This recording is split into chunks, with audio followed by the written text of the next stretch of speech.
রথযাত্রার অনেক অনেক শুভেচ্ছা জানিয়ে এই ব্লগটা শুরু করছি।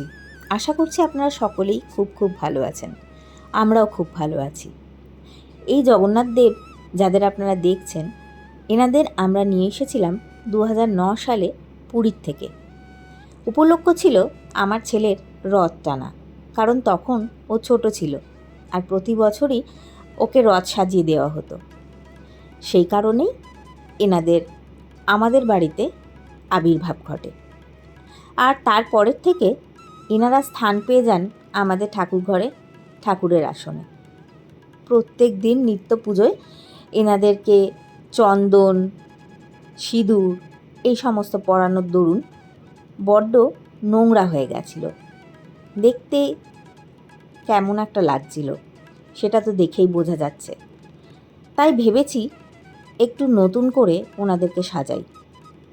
সেই 2009 সালের থেকে ওনাদেরকে আর নতুন করে রং করা বা নতুন করে পরিষ্কার করা কোনোটাই হয়নি। সেই জন্য এই বছরে স্নানযাত্রা উপলক্ষে ঠিক করলাম ওনাদেরকে নতুন করে আবার সাজাবো। তাই জন্য প্রত্যেককে ধুয়ে পুছে পরিষ্কার করে নিয়েছি।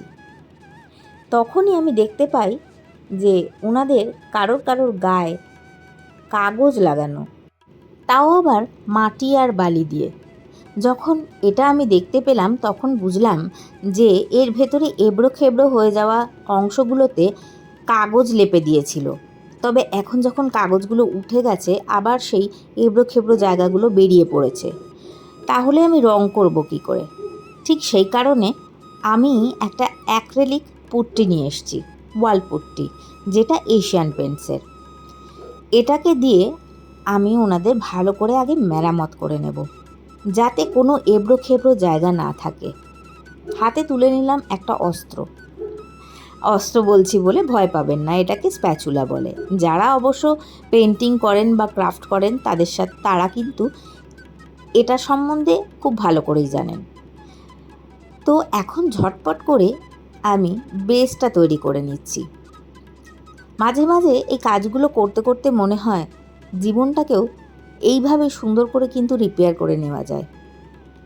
আমরা বিভিন্ন সময় এত ভেঙে পড়ি, এত এবড়ো খেবড়ো হয়ে যায় আমাদের চলার পথগুলো, তখন কিন্তু এভাবেই রিপেয়ার করা যায়। অবশ্যই ওয়াল পুট্টি দিয়ে নয়, তবে তার পদ্ধতি আছে। সেই পদ্ধতিগুলো কি জানেন? Yoga, meditation, healing. হয়তো হিলিংয়ের নাম অনেকেই শোনেননি, সেক্ষেত্রে বলে রাখি 2 রকমের হিলিং আমার অন্তত জানা আছে। এছাড়াও প্রচুর হিলিং আছে, তবে প্রাণিক হিলিং এবং রেইকি হিলিং এই দুটো নিয়েই আমি কাজ করি, তাই এই দুটোর কথাই আপনাদের বলছি।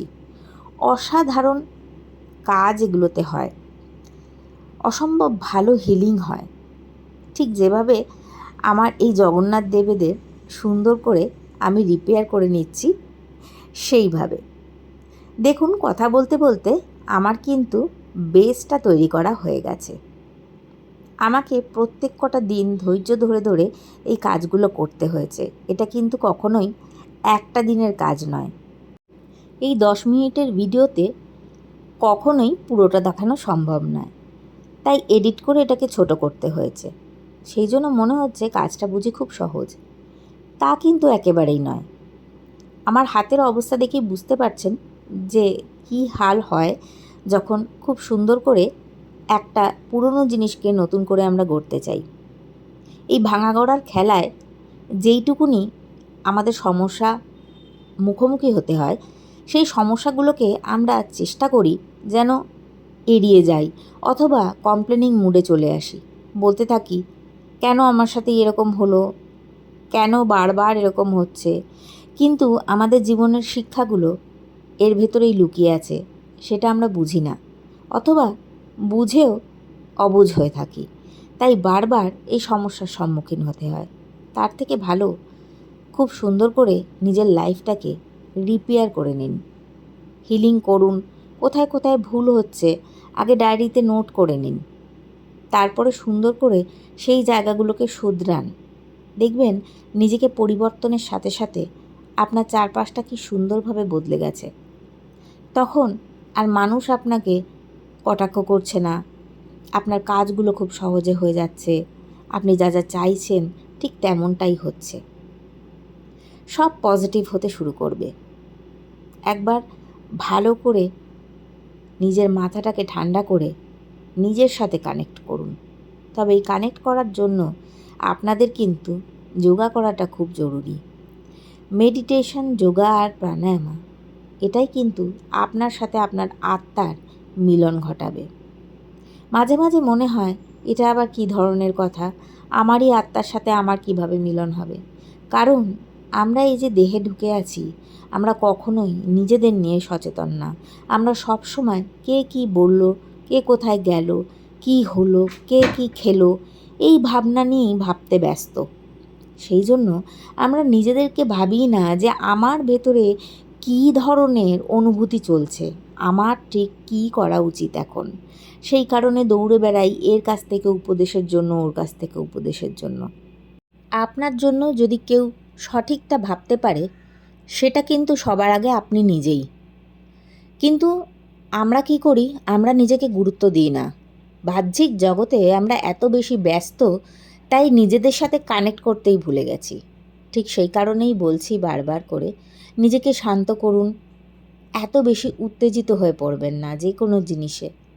নিজেকে কন্ট্রোল করুন, নিজের মাইন্ডটাকে কন্ট্রোল করতে শিখুন। সেই শিক্ষাগুলো কোত্থেকে আসবে?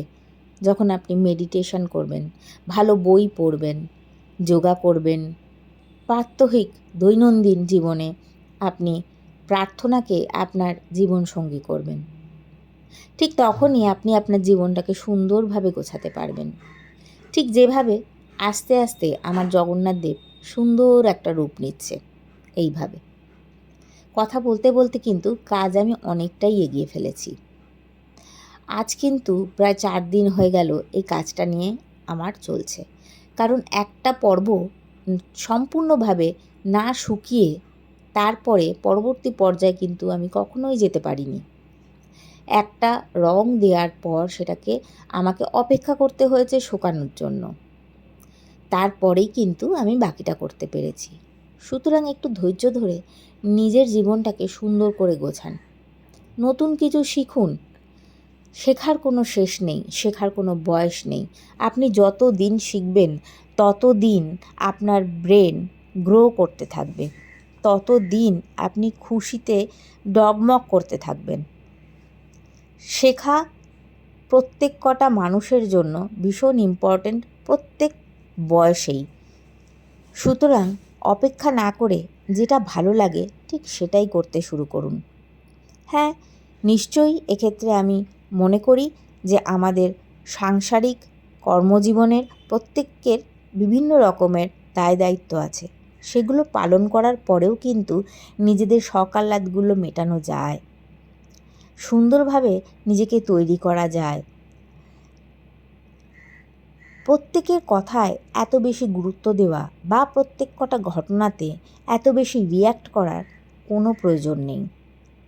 যদি সেরকমটা আপনি করে থাকেন তাহলে জানবেন আপনি শুধুমাত্র নিজেকেই বিরক্ত করছেন আর নিজের শক্তি ক্ষয় করছেন। বরং তার চেয়ে ভালো নিজের শক্তিকে জড়ো করে আরও বেশি শক্তিশালী হয়ে যান।